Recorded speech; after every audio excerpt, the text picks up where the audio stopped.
once again, Charles Gibson. Of all the unforgettable stories coming after September 11th, here's one that we think you'll be pleased to know about. It involves a little girl in an Afghanistan village, horribly burned and disfigured in an accident. Local doctors say she is supposed to die, but in fact, because of 9/11, she doesn't. Her father takes her to American troops. They're fighting the Taliban after 9/11, and with their help, his daughter is taken to a top burn center in California, 8,000 miles away. As John Quinones reports, that's just the beginning of Zubaida's journey.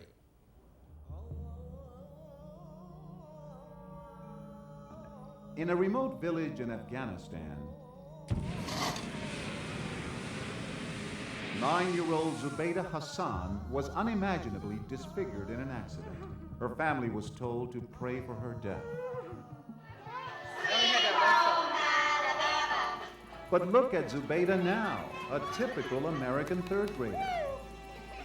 Transformed by an American doctor who gave her life back and got more than he ever hoped for in exchange. We have gained so much from this child. This is the story of how it happened. After the accident, local doctors did what they could. From all that I know, there was no anesthesia, not even narcotics for pain medication. Zubaida's chin melted onto her chest. She was unable to close her eyes. Her right arm frozen at her side. That was the Zubaida who came to the Grossman Burn Center in Los Angeles, one of the worst cases Dr. Peter Grossman had ever seen. She was scared. She was drooling because she couldn't close her mouth. She was skinny because she wasn't able to eat properly. She was sleeping with her eyes open.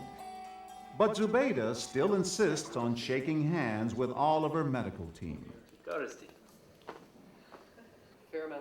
Dr. Grossman and his team plot a series of surgeries. From a mask of pain, they must bring back the face of a little girl, a frightened little girl. 2 surgeries in the first week, freeing up her neck and arm, adding skin grafts from her own back. They must use her own skin or her body will reject it. It's an extremely painful process, but they begin to see the real Zubaida, like a sculpture, developing. A little girl evolved from underneath that mask of scar tissue. When she finally saw in the mirror what she looked like, you could see a little smile on her face. And that was special because that was the first time her father had seen her smile in at least a year. He turned to me and he put his hand on his heart. We hugged, and I knew how to feel, and I felt the same way. But more is at stake. Her spirit, too, is re-emerging.